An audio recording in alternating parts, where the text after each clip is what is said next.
Hi സുഹൃത്തുക്കളെ, ഇന്ന് നമ്മൾ സംസാരിക്കാൻ പോകുന്ന ടോപ്പിക് വിവാഹത്തിന് ശേഷമുള്ള വിവാഹേതര ബന്ധങ്ങളെക്കുറിച്ചാണ്. വിവാഹം ഒരാളുടെ ജീവിതത്തിലെ ഏറ്റവും വിശുദ്ധമായ ബന്ധം. അത് സ്നേഹത്തിൻ്റെ, വിശ്വാസത്തിൻ്റെ, ആത്മസംനയത്തിൻ്റെ അടിസ്ഥാനമാണ്.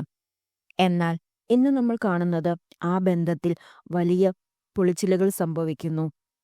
അതിലൊന്നാണ് എക്സ്ട്രാ മാരിറ്റൽ അഫേഴ്സ്. അതായത് വിവാഹത്തിന് ശേഷമുള്ള, വിവാഹത്തിന് പുറത്തുള്ള മനസ്സുകൊണ്ടും ശരീരം കൊണ്ടുമുള്ള ബന്ധങ്ങൾ. എന്തുകൊണ്ടാണ് ഇത്തരം ബന്ധങ്ങൾ ഉണ്ടാകുന്നത്?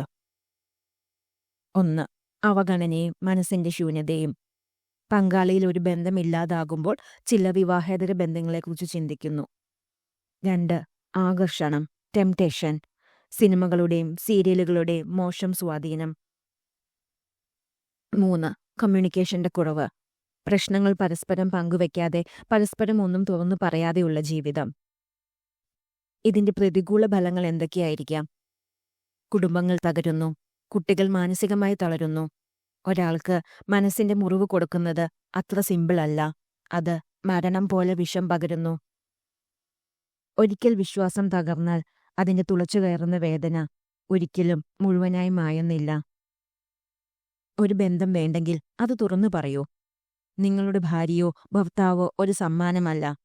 ഒരാളെ മാത്രമായി സ്നേഹിക്കാൻ നിങ്ങൾക്ക് കഴിയുന്നില്ലെങ്കിൽ ആത്മാർത്ഥത കാണിക്കുക, തുറന്നു പറയുക. 2 ജീവിതങ്ങൾ നശിപ്പിക്കേണ്ട ആവശ്യമില്ല. വിശ്വാസം ഒരിക്കൽ പോയാൽ സ്നേഹമുണ്ടെങ്കിലും അതിൽ മരവിപ്പ് വരും. ആ മരവിപ്പ് ഒരിക്കലും പൂർണ്ണമായി മാറില്ല. ജീവിതം ഒരാളോടൊപ്പം ആസൂത്രണം ചെയ്തപ്പോൾ അതിനൊത്ത ഉത്തരവാദിത്തം കൈവരിക്കാനും നിങ്ങൾ പഠിക്കണം. അന്യബന്ധം ഒരു ചെറിയ സന്തോഷം തന്നേക്കാം, പക്ഷെ അതിന്റെ വില ഒരു കുടുംബമാണ്. ഇനി ഒരിക്കൽ കൂടി ചിന്തിക്കൂ.